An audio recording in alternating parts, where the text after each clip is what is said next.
Hey everybody, this is Aylad's Indie Game Reviews, and today I'm reviewing Nova Drift. Nova Drift is a very modern take on your classic Asteroids style arcade game. Basically, you have a little ship, you fly it around the screen, if you fly off one side of the screen, you wrap around and reappear on the other side, and stuff is flying at you from all directions that you have to shoot before it destroys you. But that's a very basic description. Along the way, you're gaining experience points, which you can then use to evolve your ship. You start out by choosing a basic weapon setup, a hull setup, and a shield setup. And these come out of a fairly limited pool of possibilities. But after that is when the fun begins. Every time you level up, you get to select a mod from a small pool of mods that are chosen for you. Each mod adds something, or sometimes takes something away, from your offensive or defensive capabilities. As you go through, you might end up with missiles that have huge explosions. You might end up with shields that actually do more damage than your actual weapon systems. You might end up with grenades that explode into smaller grenades. There's a lot of possibilities. As you play through the game, slowly you accumulate more and more ranks, which you can then use to unlock more mods that will then appear in the mod pool for you to select. It's a lot, but this is where all the fun comes from. As you play through over and over again, you're trying out different builds, different combinations of mods and weapon setups and shield setups, and it leads to a lot of possibilities, a lot of different ways you can potentially play the game. The actual video that I'm showing behind this review is a single run for me. The entire run is about 25-26 minutes, and to date is my best run yet in this game. So what you're seeing as the ship gets more and more powerful, the weapon systems get bigger, is a single run where I'm continuously, incrementally building on what my ship was before. Now as you play, of course, waves of asteroids and enemies are coming at you, and they get progressively harder. And yes, if you die, it resets you all the way back to the beginning. So it's kind of a roguelike in that respect. At the same time, it's also a roguelite in that the unlocked mods are persistent. So even though your ship starts with the bare bones minimum each time, you're continuously building a new pool and an expanded pool of mods that you can select from on each level up. Now in this playthrough, I have very nearly every mod unlocked. At the end of this run, which you'll see here in just a little bit, I actually unlocked 2 of the last 3 mods that I haven't reached yet.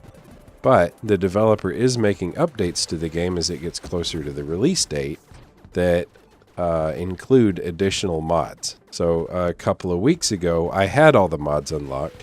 Now I'm trying to collect a few that have been added since. As far as controls go, controls are pretty straightforward. You need some type of a gamepad to play this. I'm using an old Xbox 360 controller. It took me a little while to get used to the control scheme, but once I'd played it for an hour or two, it became second nature, so I have nothing bad to say about the controls whatsoever. Alright, so the controls are very responsive. If you notice when I start thrusting, my ship is a little bit on the sluggish side, but that's actually by design. I can unlock mods that will improve my mobility.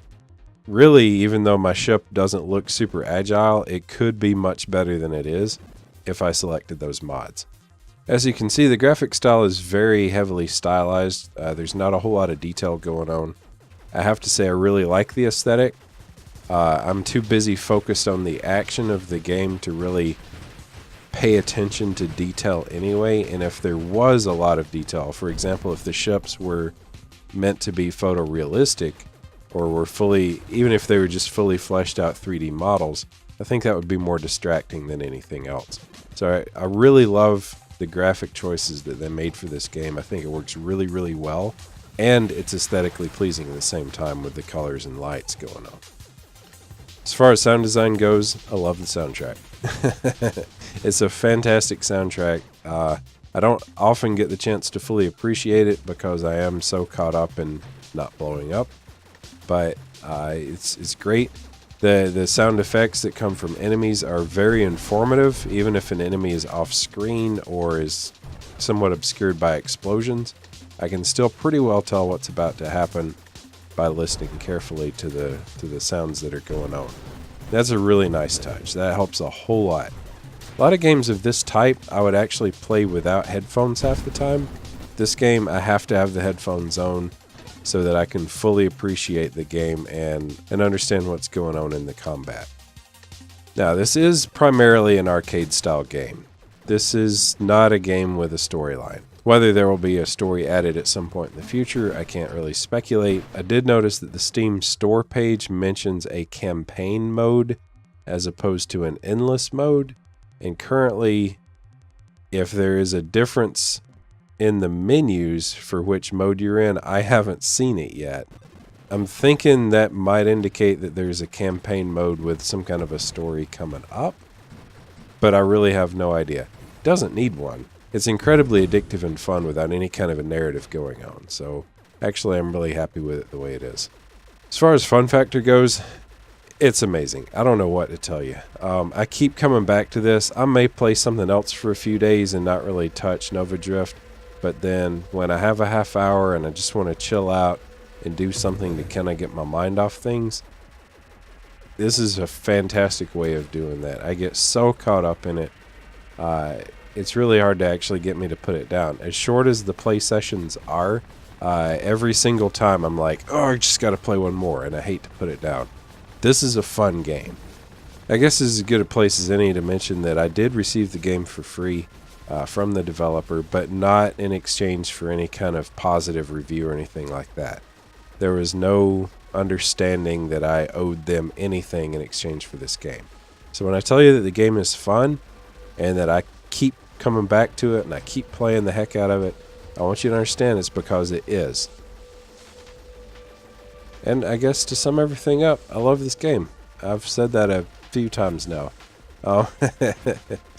It's not a game I'll play for hours and hours and hours at a time, but I have put, at this point, I think over 12 hours into it, and I can easily see that increasing rapidly just anytime I need a chance to unwind and spend 30 minutes getting a load off, you know? So, heck yeah, man. It's a good game.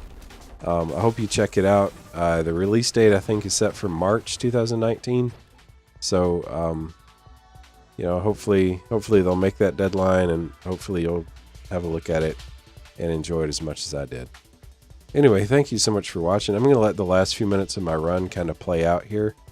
Anyway, I hope you've enjoyed it, and if you decide to check the game out, I hope it's as fun for you as it has been for me. Thank you, guys. Bye-bye.